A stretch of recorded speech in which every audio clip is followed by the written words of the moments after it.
So we are looking at Jeskai Control, and this is perhaps the best control deck in the format. While it's true control isn't seeing a ton of play right now, there definitely are some control decks which are doing well, and this deck is quite good against some of the new Marvel decks that are popping up, some of the more combo and slower decks, and this deck can beat those decks pretty easily. It's got game against everything, to be honest with you.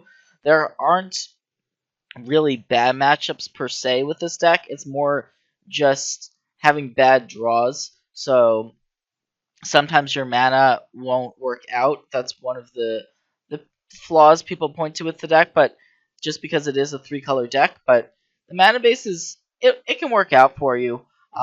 There's a lot of lands here, 26 lands plus 3 anticipates.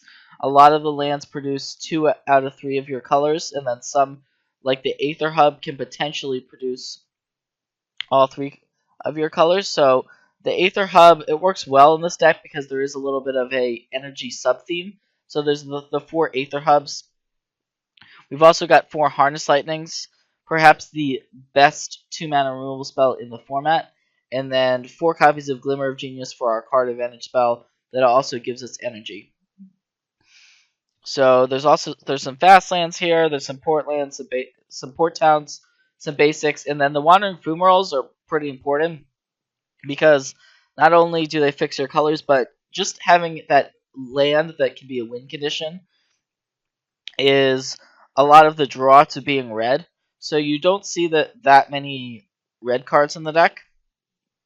There's Radiant Flames, Harness Lightning, and then some sideboard options. But you really want to have Wandering Fumarole in this deck, so that's a big part of the reason why you don't want to be straight blue-white. So you want to be able. This deck wants to be able to do stuff early in the game so that it can get to some of the big spells. Because once you get to 6, 7 mana, it's pretty easy to just start overloading your opponent with card advantage. That's what this deck is supposed to be able to do. So at 2 mana, we've got the Harness Lightnings, just the spot removal spell of choice. This card is almost unconditional removal in a lot of spots, and you can get rid of something like a Mind Rack Demon pretty easily, actually, because you can just accumulate energy with the deck.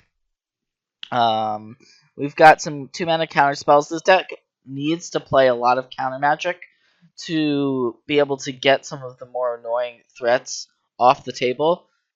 For instance, if something like a Liliana or a Gideon enter play, they're going to be quite difficult to deal with. So you really want to stop them at least early in the game from just getting onto the battlefield in the first place.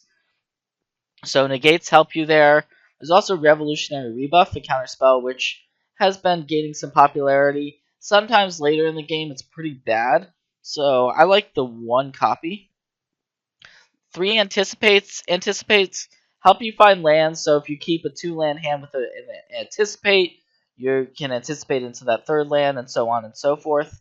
And then a couple of spot removal spells, or a couple more 2-mana removal spells, just so that we have stuff to do early in the game.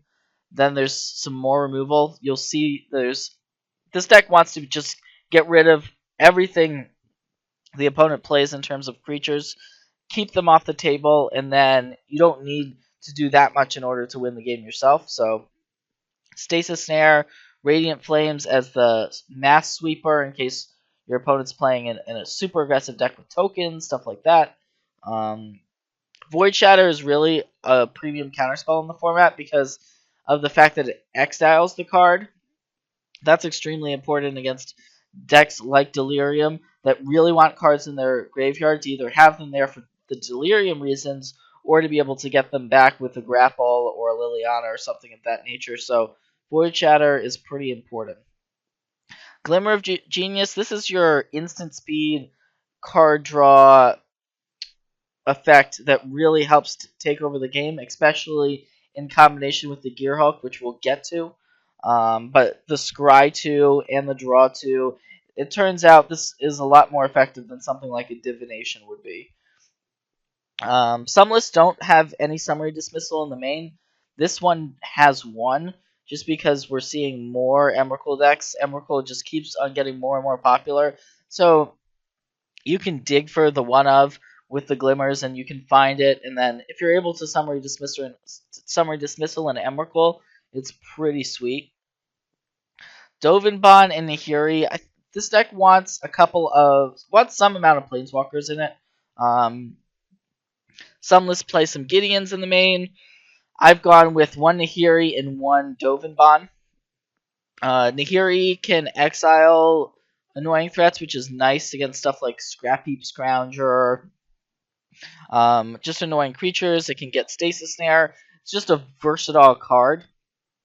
And Dovinbon, it's a card draw effect, gains you life. I mean, it doesn't seem like that powerful of a planeswalker, and it's not, but it's exactly what you want to be doing in a lot of games. It can shut down Selfless Spirits, then you can go for a Wrath of God effect, that sort of thing. Fumigate, there's one Wrath of God. Well, there's two Wraths, I should say, but we've got one 5-mana one with Fumigate, and then we've got Jace Unraveler of Secrets as another Planeswalker card advantage card. And then the other Wrath of God, the big Wrath of God, is Descend Upon the Sinful. So unlike Fumigate, this one does exile. And I like this one in general more, but you really have to be careful about how many 6-drops you play. And this list, it's pushing it a little bit as far as 6-drops, but they're so powerful. So there's the playset of Gearhulks. Torrential Gearhulk is the way this deck is going to close out games most of the time. And just being able to replay any of your Glimmers, your removal, your counter spells, you see that there's a huge priority on having instants in this deck. So looking at the sideboard, we'll see a little bit more of the same in terms of what we're looking at. So there's another Negate, a couple Blessed Alliance, Radiant Flames for the aggressive matchups. Tears of Valakut, that's a card we want against Flash. Happy to play one of them since Flash is so popular right now. The Spell Quellers are part of our transformational sideboard plan, so if our opponents are boarding out removal, like cards like Grasp of Darkness, because they see that we're playing this control deck without too many threats in it, we then board in Spell Quellers, and we can exile something with the Spell Quellers and just beat our opponent with Spell Queller itself and use it as a counterspell. Gideon, it's great in any type of control mirror match. And then in a lot of matchups, you just want them on the play because of how powerful Gideon is. We know that just about every white deck in Standard wants access to Gideon. And even though this one is a control deck, the card is so powerful, you do want to have them.